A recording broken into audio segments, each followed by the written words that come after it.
Roger Goodell's assertion that the New Orleans Saints are great corporate citizens stands in stark contrast to recently unearthed emails revealing a coordinated effort between the team's ownership and the Roman Catholic Archdiocese of New Orleans to mitigate media coverage of a decades-long clergy sexual abuse scandal. This statement, made during a Monday press conference mere days before New Orleans hosts the 2025 Super Bowl, followed the publication of independent investigations by The Guardian, WWL Louisiana, The New York Times, and the Associated Press.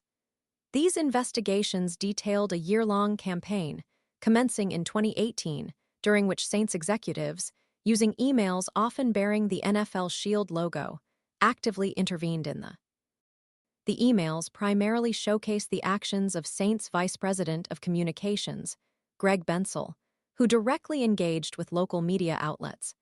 His efforts centered on promoting Archbishop Gregory Iman's release of a list of credibly accused clergy abusers as a courageous act of transparency and conciliation.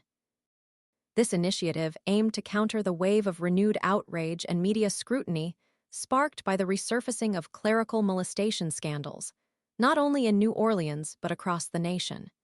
The strategic intervention sought to shape public perception and lessen the negative impact on the church's image in the wake of these deeply disturbing revelations.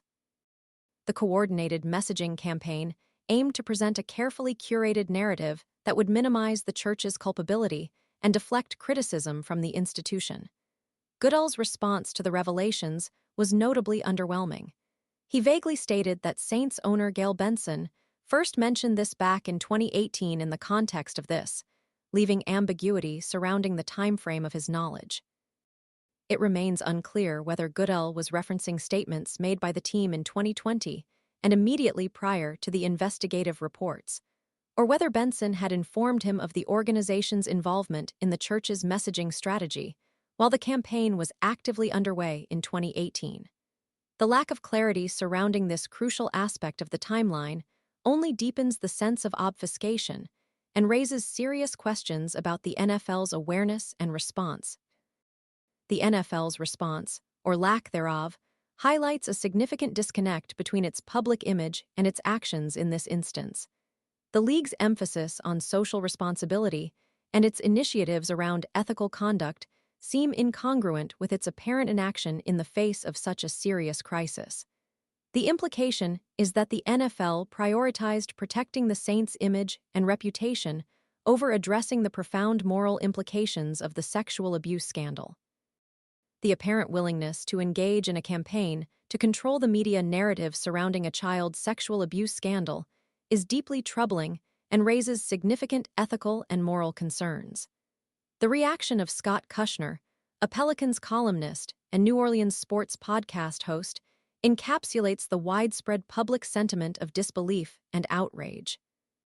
In a social media post, Kushner expressed his bewilderment at the decision of two of the state's most prominent businesses to involve themselves in managing the media coverage of a child rape scandal connected to the Catholic Church. His sentiment reflects the pervasive sense of astonishment and indignation that the involvement of these influential organizations served not to support victims, but to mitigate the fallout for the accused institution. This reveals a significant moral failing and an alarming prioritization of reputational damage control over the needs of victims and justice. The involvement of these entities adds another layer of complexity to the already devastating consequences of the clergy abuse scandal, and underscores the pervasive nature of institutional cover-ups and the attempts to minimize the impact of the abuse committed. The seemingly callous disregard for victims displayed by those involved necessitates a thorough and transparent investigation into the full extent of their involvement and the motivations behind their actions. The NFL's response and the actions of the Saints further undermine public trust in these organizations and require a more substantial response addressing the gravity of the situation. The public deserves accountability and transparency regarding the full scope of the Saints and the NFL's involvement in this attempt to influence the narrative surrounding this heinous crime.